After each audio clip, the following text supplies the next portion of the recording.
Hey guys! Welcome back to my channel. Today, sobrang excited ako kasi finally, ito na, i-unbox na natin ang bagong Tecno Spark Slim.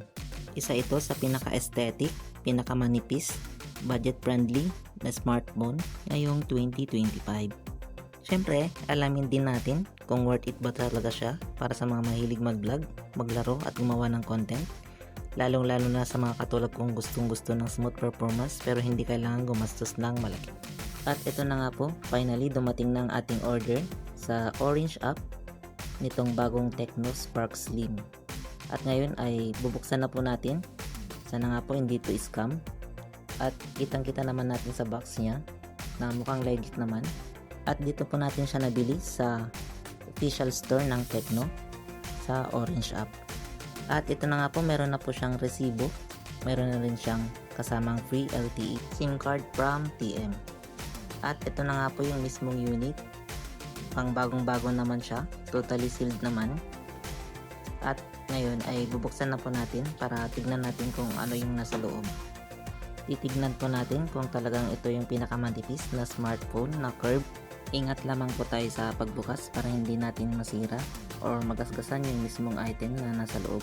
Siyempre, bago po tayo bumili nito ay tinignan muna natin ang mga reviews ng mga unang nakabili kung pasok ba sa panlasa, quality at design nitong phone para sa ating pangangailangan. At tatanggalin na po natin ang kanyang box.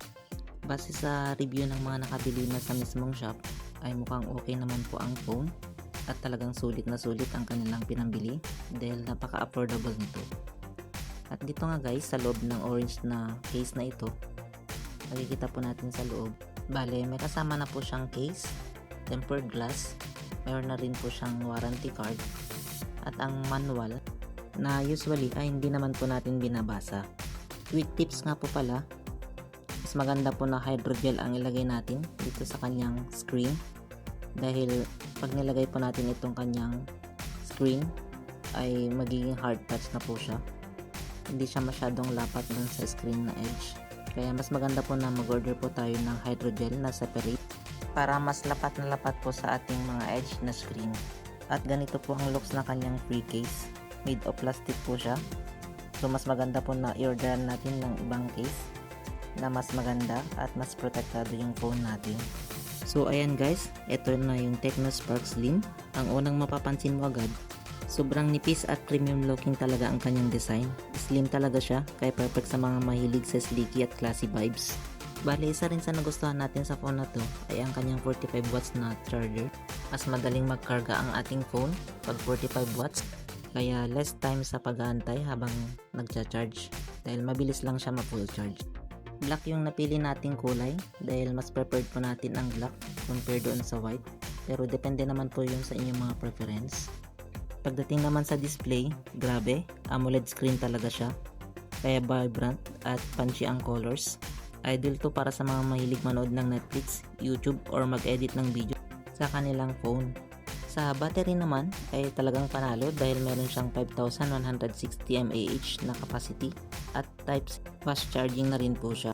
Kaya napapansin po ninyo very responsive po yung kanyang screen dahil meron po siyang 144Hz na bilis. So ganyan po siya ka-smooth. So pwede to sa mga mahilig maglaro ng Mobile Legends. At in fairness, napakanipis talaga siya at napakaganda ng kanyang screen dahil medyo mas maluwang po siya. So ganito po ang kanyang camera dahil meron naman po siyang 50 megapixel rear camera at meron na rin po siyang 13MP sa front naman.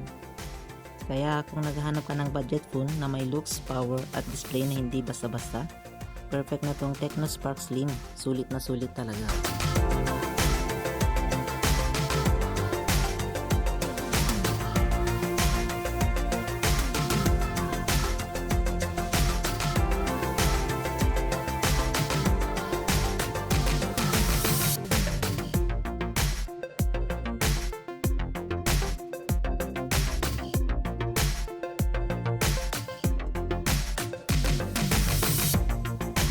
At kung nagustuhan nyo po ang ating video ngayon, huwag po ninyong kakalimutang pindutin ang subscribe button at bell on para lagi po kayong updated sa lahat ng ating mga bagong content. Maraming salamat!